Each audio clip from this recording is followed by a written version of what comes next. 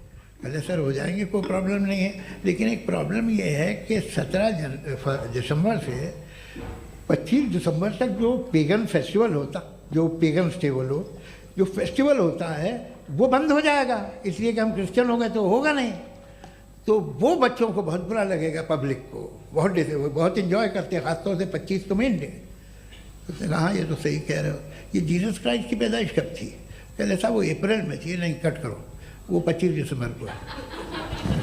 ये हकीकत है जी। और 400 साल बाद क्रिश्चियनिटी के अप्रैल से दिसंबर ले आए, और इसलिए कि यहाँ पेगन फेस्टिवल होता था। अब मनाते हैं आप आराम से। ये जो सारे फेस्टिवल हैं ये रिलीजन से, हर एक को एक इंटरटेनमेंट डिपार्टमेंट चाहिए होता है अपनी कंपनी चलाने के लिए। तो ये रिलीजन ने, ये सेकुलर त्योहार थे जिन्हें रिलीजन्स ने ले लिया है। ये मौसम के थे, फसलों के थे, किसानों के थे, उसको आपने लेके रिलीजियस रंग दे दिया। ये कोई रिलीजन से थोड़ी आए।